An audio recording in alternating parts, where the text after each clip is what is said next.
What's going on, everybody, and welcome back to Studio where the sound of sports is heard. Every Tuesday, we do our NFL Power Rankings. So today, we are doing our Week 3 Power Rankings. We have a lot of followers, and we have a lot of teams that are moving up pretty rapidly on our list here. There is some things I think is going to be pretty controversial, and even some things that this power ranking took me a long time to develop. I mean, this was I was up a long time last night after the Raiders game, just trying to figure out where to place different teams, and we'll get more into it as we dive into this. So at number 32, we have the New York Jets staying where they were, worst team in the league. Moving back to number 31, -2 is Miami Dolphins. Detroit Lions also moved back 3. All these teams are looking to be one of the worst teams in the league again. This is that's a very bad group of teams right there. Jets, Dolphins, Lions. Bengals move up 2 spots. The Joe Burrow, despite the loss, despite being 0-2, that loss was absolutely outstanding. I mean, the stuff we saw from Joe Burrow, we've never seen from a rookie quarterback before. Throwing 60 times, 3 touchdowns, no picks. That's incredible. So Bengals move up 2 spots, even though they're 0-2. Washington football team moved past 4. Minnesota is probably our biggest faller, which is -5. They're looking to be one of the worst teams in the league, and we'll talk about them later.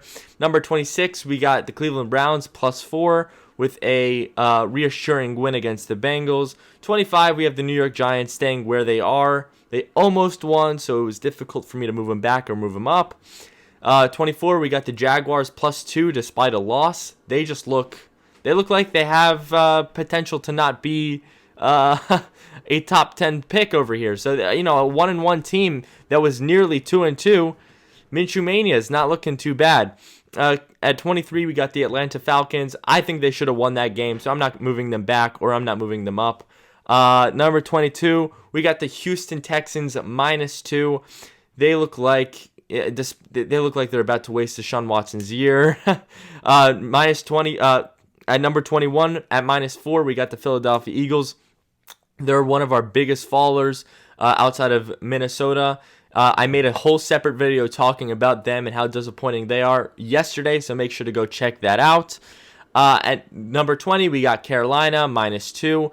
Number 19, I have Denver Broncos, and despite losing, and despite being 0-2, I keep them where they are, just because they were actually able to keep a very close game with the Pittsburgh Steelers, with Driscoll as their quarterback. So I was pretty impressed with that, pretty impressed with their defense, and pretty impressed with their offense without Drew Lock.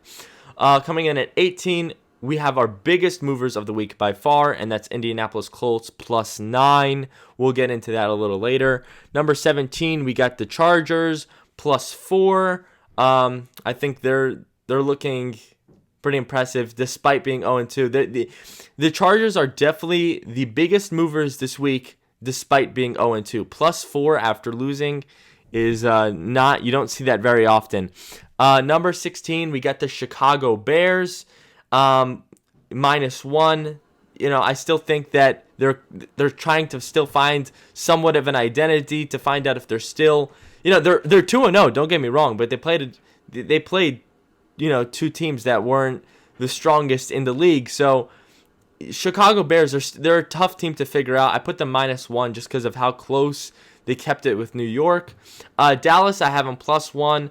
The reason why I'm not moving up higher is because I truly believe that they did not deserve that win. Now, it was more of Atlanta losing than Dallas winning. That's just my personal opinion. New England Patriots -1. I still think that they are, you could argue that they could qualify for the top 10. But I just feel like numbers 13 through 1 are just better teams than New England right now.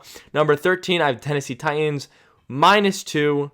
We'll get into that. Pittsburgh -3. This is probably my most controversial pick here. Tennessee and Pittsburgh, I feel like these are the 2 toughest teams to place. Because putting Pittsburgh -3 in after a 2-0 start is going to be pretty controversial, so I'll make sure to get into that as the video goes along. At number 11, we got Tampa Bay Buccaneers. I'm keeping them where they are. Also a team that I really can't figure out just yet. I need to see a little bit more. At 10, we got a big mover here at Las Vegas Raiders. Making the top 10, I have a very good feeling about them. We'll get into that. +3, we got the LA Rams at 9. -2, we got the San Francisco 49ers at 8. They won, but man, these injuries, they're very concerning. I still think they're a good team, though. At number 7, we got the New Orleans Saints. -3, that was a pretty bad loss against the Raiders, and it wasn't very close either. At number 6, we got Buffalo Bills with +2. Josh Allen looks like a potential MVP. At number 5, we got Arizona Cardinals +2. I've been super high on the Cardinals for a long time now, and they're just proving me right. Number 4, we got the Green Bay Packers. They are just plowing through everybody right now. Number 3, I have the Seattle Seahawks, and they were number 3 last week. Number 2, I have the Kansas City Chiefs, and number 1, I have the Ravens. So Chiefs dropped, Ravens +1. Now, don't get me wrong. Both of these teams, these are the two hardest teams to rank. There's strong arguments for both sides. Monday night, the next Monday, we're going to really see who's going to take the number 1 spot here. But as of now, I think the Ravens are just all around a better team. After week 2, the Ravens, they just look dominant, and the Chiefs, they had a close game against the Chargers. So I had to put the Ravens on top of the Chiefs this week. But this can change as the days go along. So let's jump into specific here. And I touched base on Cincinnati Bengals a little bit. But Joe Burrow, like I said, he's done stuff that no rookie has ever done before, especially in week 2. I'm telling you, incredible performance by Joe Burrow. I'm not personally high on Joe Burrow, but he's about to prove me wrong in a big way. 3 touchdowns with 60+ passes in your second career game in a short week. That's incredible. There's nothing more to say about that. The Bengals defense, though, is horrendous. The offensive line is not giving Burrow any breaks. So that's all big concerns. At number 27, I want to touch base on the Minnesota Vikings, our biggest fallers of the week. They just look horrendous. Kirk Cousins is, what was it, a 15 passer rating with 3 interceptions? He looks absolutely horrible. And you know what? To be honest, I feel like Minnesota's starting to get tired of him. I mean, this is an unacceptable performance. The defense looks just bad. Mike Zimmer's play calling is bland. The Minnesota Vikings could be bound to be one of the worst teams in the league this year, which it is a little bit of a surprise to me, but they just look really bad. But it's week 2. There's always time in week 2 to turn the season around. Number 21, the Philadelphia Eagles. I did touch base on them at a separate video, so I'm not going to spend too much time talking about them. But they are one of our biggest fallers here. And look, it's up to Carson Wentz and play calling. Like I said, I made a whole separate video about that. So if you're going to watch a video about the Philadelphia Eagles, who in my opinion is the most disappointing team in the NFL right now, go check that out. I posted that on Monday. Coming in at 18, we got our biggest movers, the Indianapolis Colts. Now, it's not that the Indianapolis Colts blew me away this week that I had to put them at +9. The only reason why they're +9 is because I feel like last week I put them too low at 27. I feel like that was not fair. After 1 week, I already judged them to be one of the worst teams in the league. I was wrong, so I kind of readjusted. So +9 is kind of an adjustment for my last week. I'm not saying that they're huge movers and huge winners this week. I'm just saying that I was wrong last week, so I'm readjusting. So +9 is a little misleading, but I do think the Colts are a top 20 team and could potentially be a playoff team. But we'll have to dive more into them as the season goes along. Number 17, I want to touch base on the Chargers, +4 after going 0-2. Look, the reason why I have Chargers +4 is because, man, to take the Chiefs into overtime with a rookie quarterback who wasn't even supposed to start that morning. Guys, this Chargers defense is incredible. And let's talk about Herbert for a second.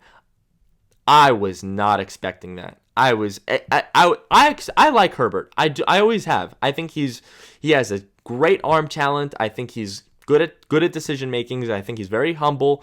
I think he has leadership skills. I always liked Herbert. But I always thought he needed to sit at least a year, at least.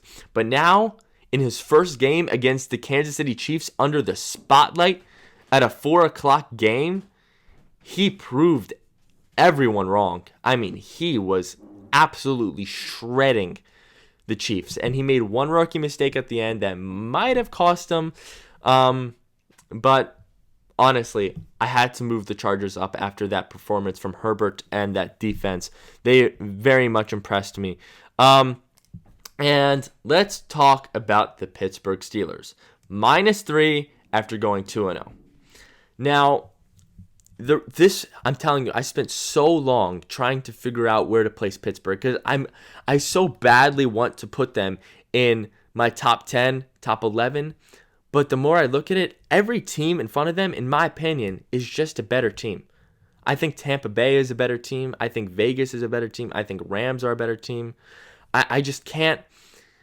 It was just so difficult for me to put a 2-0 team at -3 in week 2. But you have to look at what happened in week 2. The Steelers nearly lost in a game-winning drive to Jeff Driscoll. I mean, this was a quarterback who is known for underperforming and is a career backup. And they took him all the way to the last drive. So that what I consider to be the Pittsburgh strength, their defense, struggled against Jeff Driscoll. So that's why I moved Pittsburgh back so much. I don't think they're a bad team. I think they're a playoff team. But, man, that defensive performance was pretty concerning. And I just can't justify putting them in front of the other 11 teams. Let's talk about Las Vegas, one of my biggest movers, and they're the only team to move into the top 10 that wasn't in there last week.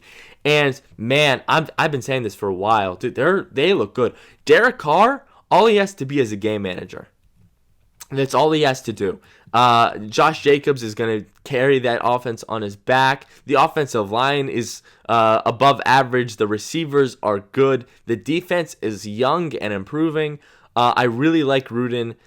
Vegas is a team to watch. They're in my top 10 as of week 2. So, if you're talking top 10, we're talking, playoffs, 5-4 seeds. So, I'm super excited to see where the Raiders go this year. There was a super impressive win Monday night against the Saints.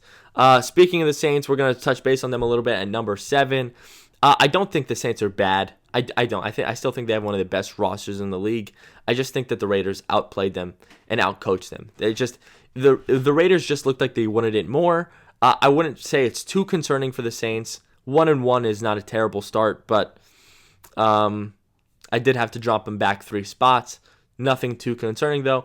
And at number 5, I talked about these guys last week. They're going to keep on moving up and up if they keep on doing this. The Arizona Cardinals, man, they are just so impressive. I think Kyler Murray is going to be a top runner for MVP candidate this year. DeAndre Hopkins is going to shred up this league with Kyler Murray. That defense is looking decent. I all around, I just really love the Arizona Cardinals. And I think that they're going to be a top dog this year in the NFL. And I'm sure a lot of you guys are going to ask me why I dropped Tennessee and how come they're not in my top 10. They just haven't been impressive to me. They nearly lost to the Jaguars, who is a bottom tier team in this league. I still think they're top 13, so that's still very good. That's still playoffs, but they're just not. Same thing with Pittsburgh. I can't justify putting the Tennessee Titans over any of the 12 teams in front of them. So Tennessee Titans is staying at 13 with -2 after going 2-0. I could see why that's controversial. But outside of that, I hope you guys enjoyed my ranking. There's definitely some controversial picks here. And I will make sure to update these next week come Tuesday. So make sure to be in tune for that. Fiery 4 video is coming out on Thursday, so make sure you also stay in tune for that one. Thank you guys so much for watching as usual, and I hope you guys have a great one.